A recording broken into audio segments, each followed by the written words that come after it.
Namo tassa bhagavato arahato samma sambuddhassa. The subject of the discourse today is the series on action, the complexity of an action, and therefore how much power is invested in action. And if we understand the complex nature and the power that is invested, the potency that is invested in an action, then this action becomes the pathway to Nibbana, to spiritual liberation, or the pathway to further more and more involvement in samsara, to be born again and again, to die again and again, and to be reborn again and again. These are the two. It is the same. It is said that kammena kammang nasetabam. Just as visasya visham kantakena kantakam visasya visham aushadam. Just as to pluck out a thorn, you use another thorn, and to nullify the effect of poison with another, use another poison. Even so, to go to transcend the effect of karma or action, which involves us ad infinitum, infinitely, you see, in samsara. To go beyond this, it is through another set of karma that we go beyond karma. So that is the idea behind, and today the complexity of the karma should be understood, to be able to transcend karma. Now, in Dhammapada, Bhagavan said, Asare saramatino, sare cha saradasino, te sarang nadhigachanti, michha sankappa gochara. When one mistakes the unreal to be real and the real to be unreal, a person so misguided, seeing things topsy-turvy opposite way, such a person can never arrive at the real because of wrong thinking, wrong grasping of reality.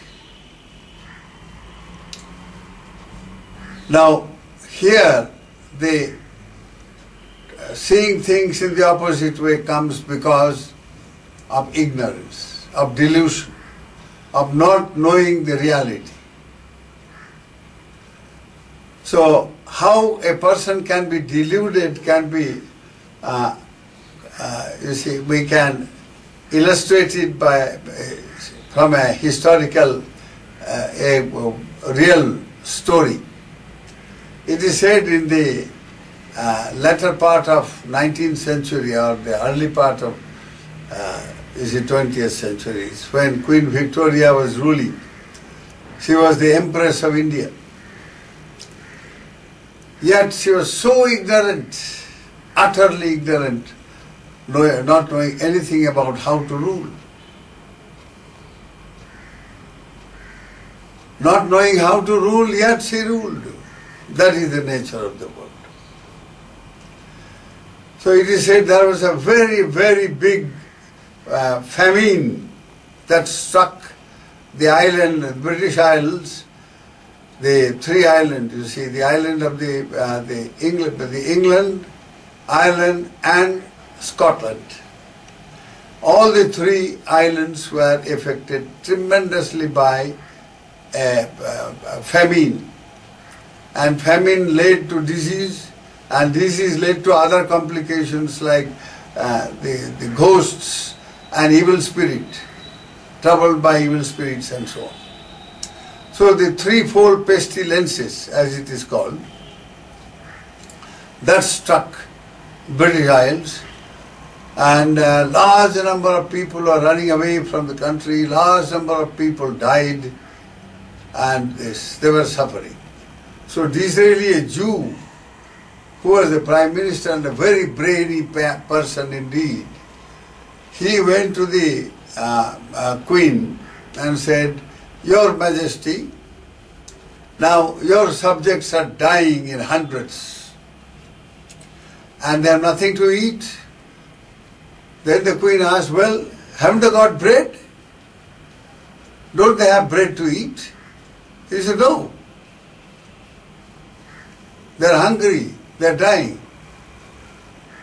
So she said, "Well, if they don't have bread to eat, let them eat cake."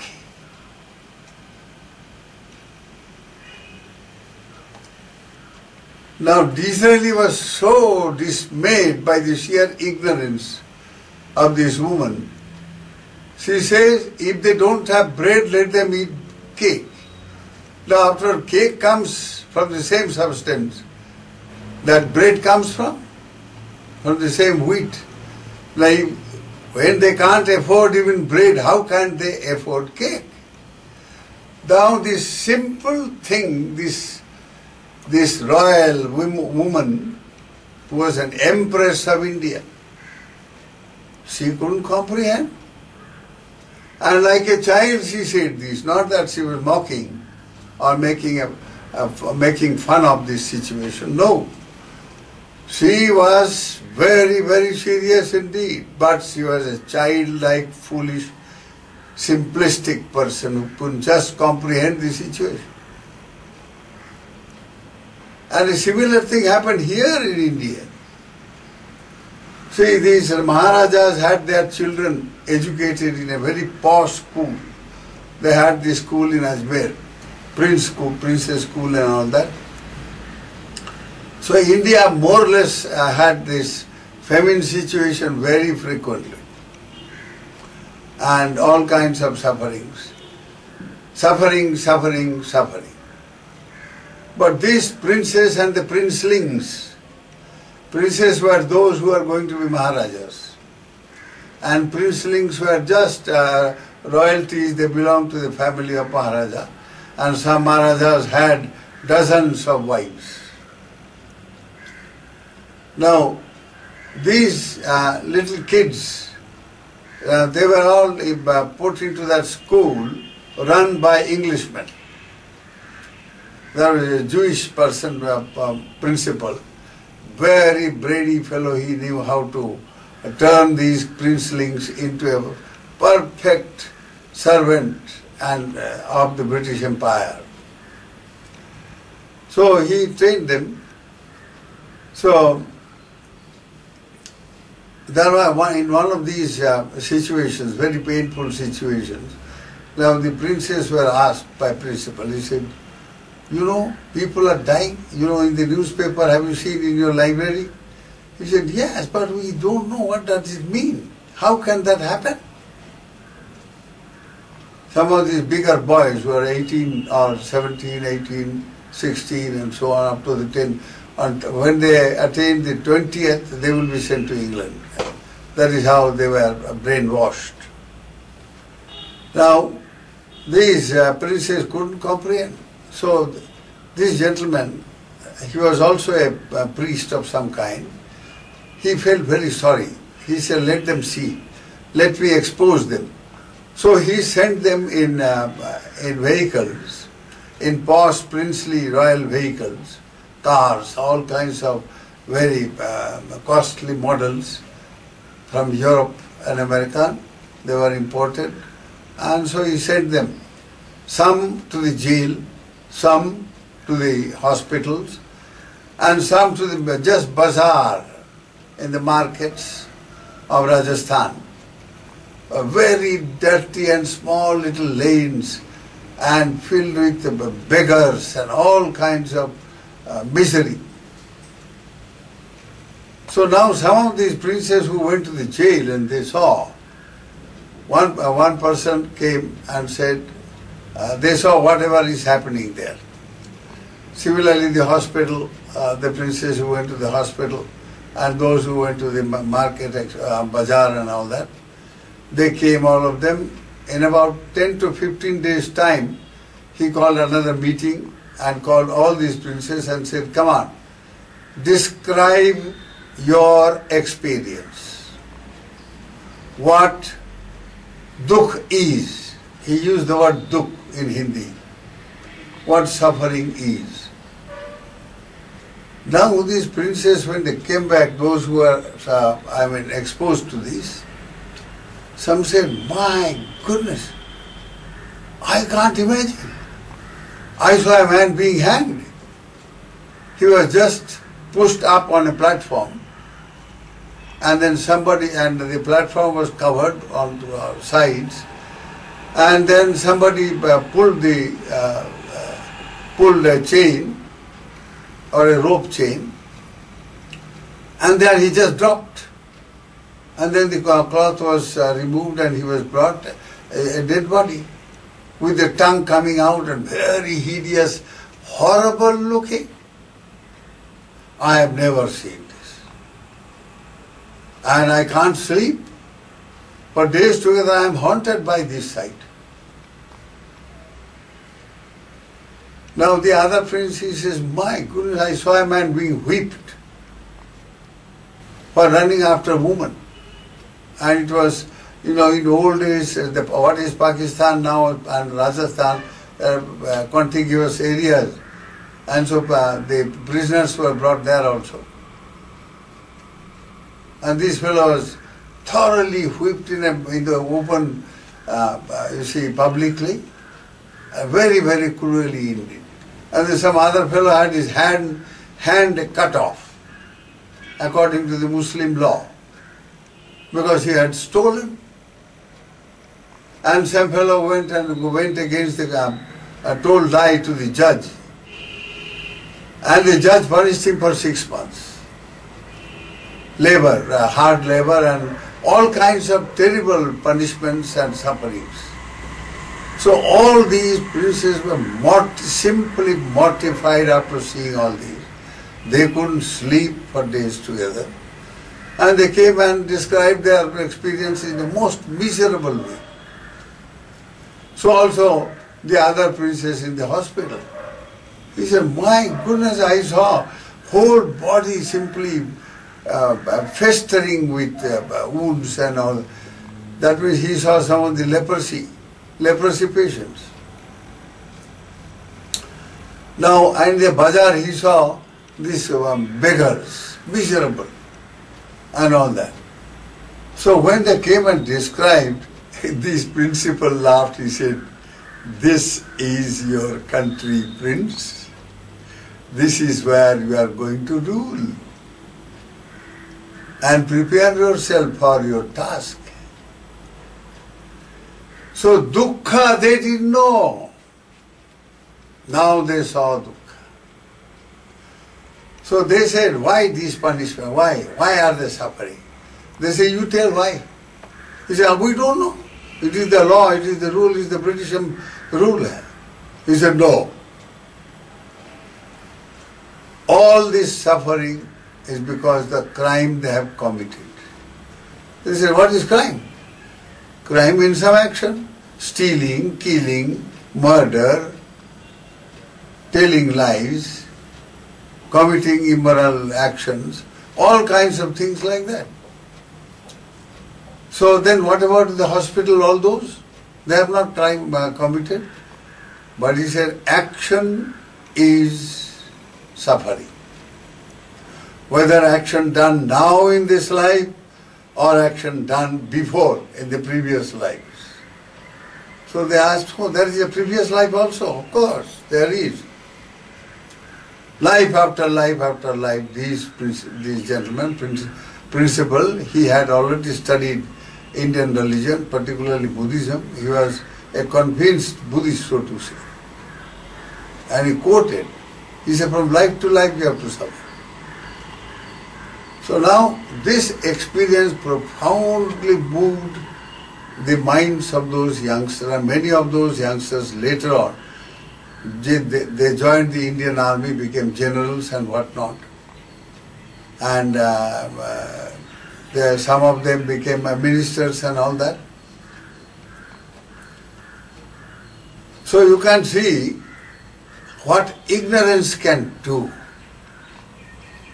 So action motivated by ignorance is the source of dukkha. Now ignorance never goes alone. Ignorance goes together with tanha. Tanha means craving, desire, greed, longing, wanting, wishing. That is tanha. Now when tanha and ignorance put together act, you see, suffering is the result. And now this happens, the action ultimately occurs in the mind. So it is mind at the back of everything. And mind is a very, very complex mechanism indeed. So it is said that action in the mind, generated in the mind, is something like a seed, bija karma, a seed action. And what is that seed action? Seed action is intention, chetana, will, volition. So Buddha clearly mentioned what karma is, action is ultimately. He said, Chetanahang bhikkhave kammang vadami, chetayitva kammang karoti, kayena vacha manasa. Ye monks, I declare that an action ultimately is nothing but will or volition. The will to do, will to say, will to think. Because it is by willing or wishing or volition, you see, or intending, that one commits a bodily action, or a verbal action, or a mental action. So action as a seed phenomena. What is a seed? A seed is a dormant power. Imagine any seed. Now, the seed, when it is just plain seed, you keep it on the table, you keep it on a stone, you keep it anywhere, it will last any number of years. The power in it is in a state of dormancy. Now when the seed comes in contact with, let us say, earth, then it gets activated, it sprouts. And now the sprouts turns into a seedling. Then the seedling into a plant. Then the plant into a tree. And the tree has immense wealth, immense power. It can produce, it can bring, it is the source of, ultimately, the source of prosperity in the country. And when the tree is planted in large number in one place, afforestation, it becomes a forest. Now this forest is a wealth of the country, is the wealth of a nation. Everything that human beings produce ultimately originates from that. From crops, from forests, from plant life. Food, things, homes, all kinds of things are produced by this. So now all this from the tiny little seed. So the potency of an action is comparable to that of the seed. Now yet this seed, when it becomes a tree and a forest, it can completely delude the human beings. Now the forest can become a place for thieves to hide, to conceal all crimes. or a place for pleasure, a resort, a forest resort, forest bungalow, go and hunt and do these all kinds of things. So when action, it is said, ultimately there is no forest.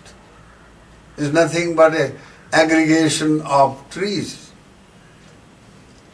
Large number of trees make one forest. So a person who is lost in the idea of the forest, that is somewhere you can go and hide, somewhere where you can go and hunt, somewhere you can go and take pleasure. So those are concepts of pleasure, concepts of crime, concepts of, killing and all that sort of thing. So when the forest becomes a concept, then the tree loses its reality. A person who mistakes the forest, the tree to be a forest, he is lost. Ultimately, the reality of the forest is just tree. And the tree has tremendous potentiality. This is, if you compare this, if you extend your imagination, how action can be blinding, how action can be cheating, how action can be completely misleading. Now action in its potential form is just seed action, is nothing but intention, and which cannot be seen at all. The will or the volition or the intention, you can't see them, they are all mental factors. And mind is a very, very complex phenomenon. There are 52 mental factors. Each one is independent, having an independent function, independent power and potential.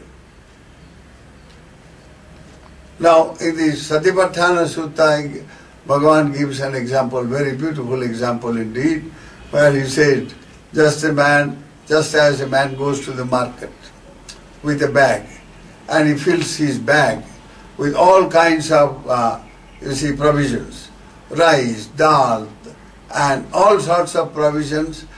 Maybe there are 10, 15, 20, 100 type of provisions, all in packets, or put them in the bag, and the bag carries all these different items and ingredients. Now a mind is something like that.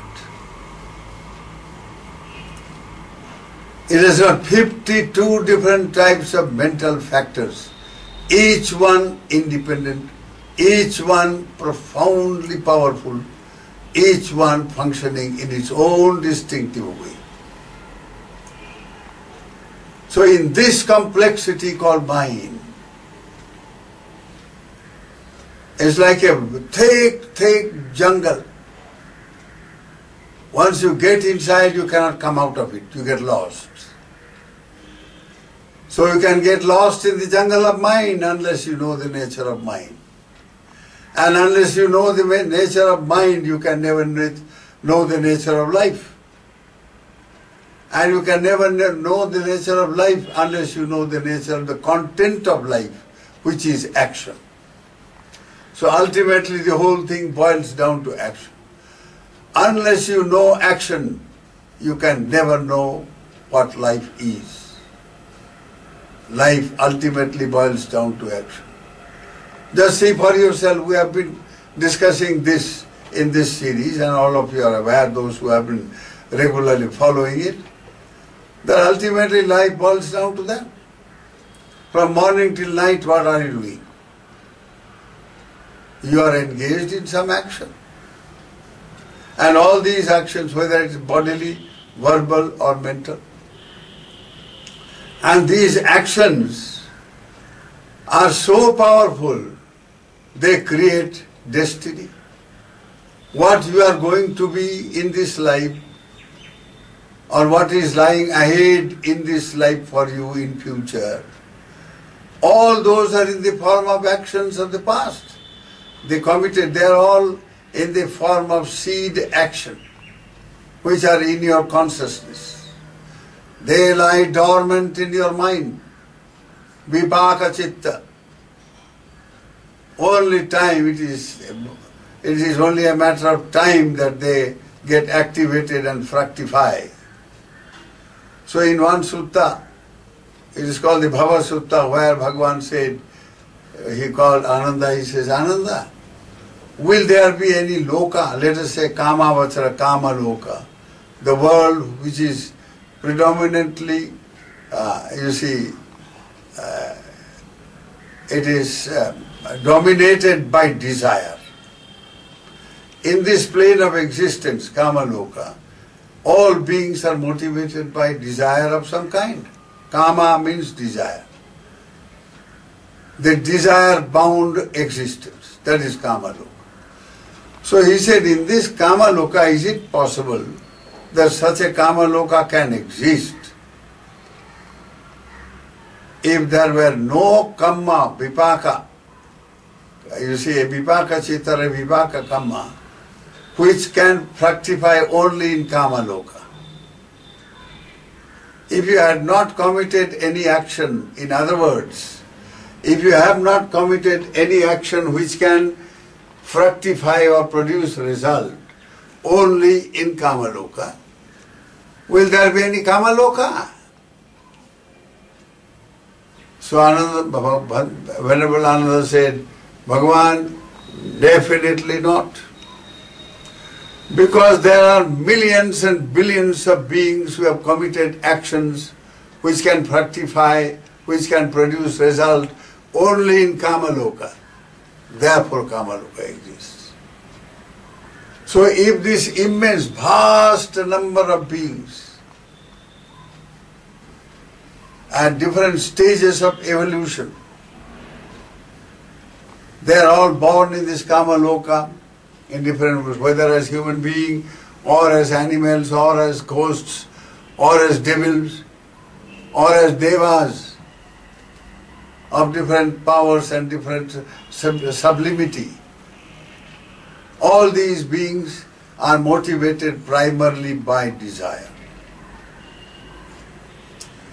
So desire is something like, you see, it is the seed, the potential in a seed.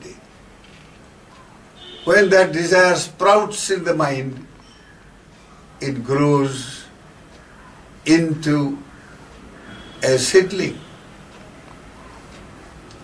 And that seedling must, then it is a manifested power. At the level of the seed, it is only a dormant power, a power sleeping. But when it has sprouted and become a seedling, it has become a manifested power. So a bodily action, a deed, or a verbal action, a speech, is a manifested power of the seed action, which is intention or volition. So we are in this world because of all the desires that motivated us through so many karmas of the past. Unlimited karmas, and they are all in a dormant form within. The bad ones are called anusaya, the good ones are called punya. The anusaya kilesa, a dormant kilesa, mental defilement, which is nothing but a seed action, you see, lying dormant in the consciousness, in the vipaka chitta. So, and the good ones in the form of punya. Maybe after 10 years, many of you will enjoy very great things indeed. But those great things are in the form of seed inside you, in the form of a vipaka phenomena. And those, when all the proper conditions or pachayas are available, they are present. This now, which is a dormant form karma, it comes out, it produces result, and it's, let's say in 10 years you become very, very prosperous or happy, all kinds of happy situations can happen. And they are the results of the good deed that you have done, punya karma you have done. So also the evil, all kinds of suffering may follow. So action produces suffering or happiness. That is the message. So what you see in this world in the form of happiness and suffering, nothing but manifestation of karma, of actions. And the karma is so complex as a seed. So once we realize the power underlying every action, the potency of an action, then only we can have mastery over action. And that mastery is manifested. It is shown in the form of Shila, Samadhi, Panya. Practice the Shila, starting with the Pancha Shila, the 5 moral principles, precepts. And see the change the practicing of the Shila will bring at the level of the mind. A man who tends to be violent, angry and hitting, with the slightest thing go and punch somebody, hit somebody. That man, after practicing the Pancha Shila, definitely after a time he will feel he will be very, very careful in becoming a violent man or committing violent actions. The result will be also very violent and very painful.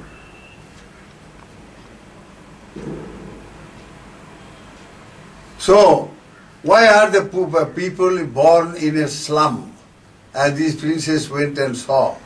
Horrible, little children on the roadside, naked, nothing to eat and crying, the mother is begging somewhere. Why this dismal scene? They have never given any dana, they have never shared, so nobody shares with them. So Shila requires you to be generous. Adinna dana veramani sikha padam samadhiyam.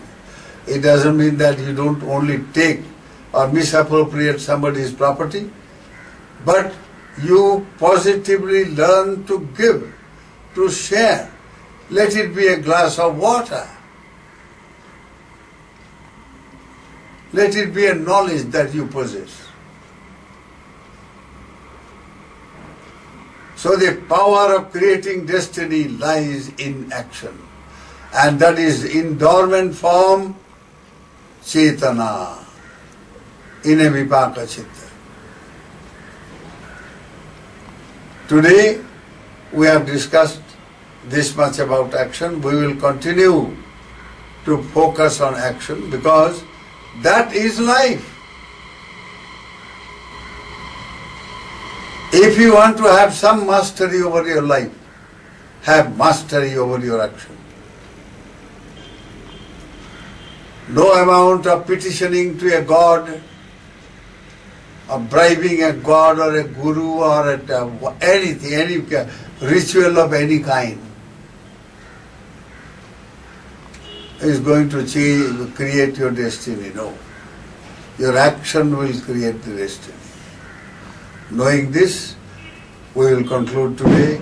May the grace of Bhagavan Buddha, who has revealed this great truth to us, with a heart of gratitude, may the grace of Bhagavan Buddha be with you. May you all be enabled to have control over your action, over your conduct. May you all be happy. Sukhino bhavantu. In the next discourse, I will go through action from the standpoint of Dhammapada. So some of those who are acquainted with Dhammapada, please study meanwhile and find out how many verses deal with action. With this I conclude.